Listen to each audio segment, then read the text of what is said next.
Welcome back. I'm Ladan Korhani. I'm a family lawyer. Today I want to talk about a temporary care hearing and what that means. So that's when you go to court and you ask for your children back from Children's Aid Society. So it's a situation where the kids have been apprehended. You go to court anywhere within a day or 4 days. And on that day, because everything's so rushed, you're not going to have materials prepared to have a temporary care hearing.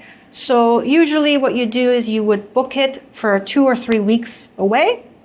And you want to also make sure you have evidence, because most likely the CAS has made certain allegations in their affidavit.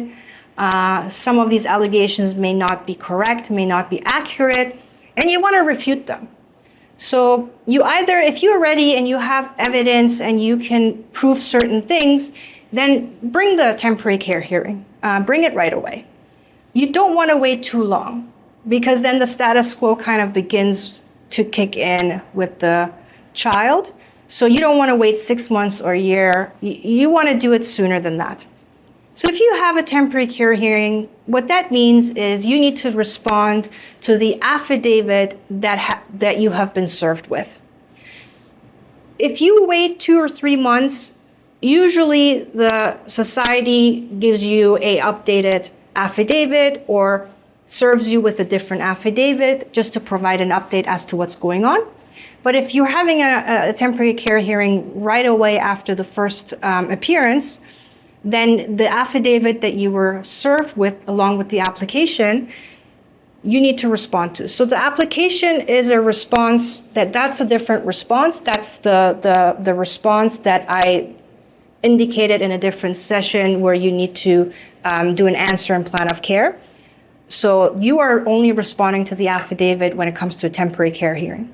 So a temporary care hearing means you are asking the court, I want the children returned to my care while we are in these legal proceedings. You may be successful, you may not be successful. How do you bring a temporary care hearing? So once it needs to be set by the court, so you're asking for it at court. Once it's set, you need to respond to the affidavit by way of an affidavit. And then you need to do a 14A affidavit and to respond to the affidavit served by the society. An affidavit is a sworn document, which means you are taking oath.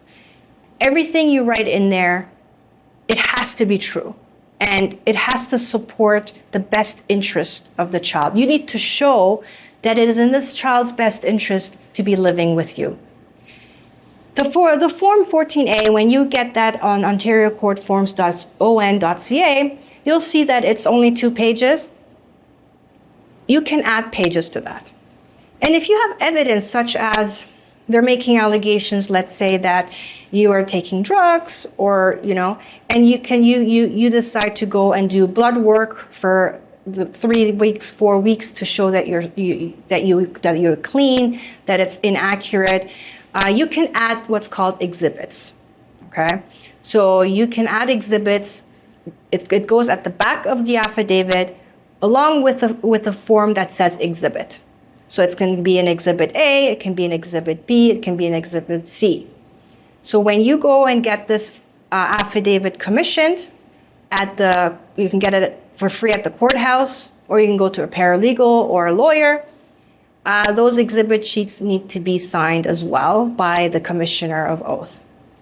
So this is how it works. And then when you actually go to the temporary care hearing, you summarize your affidavit. You summarize what you have written in the affidavit to the court.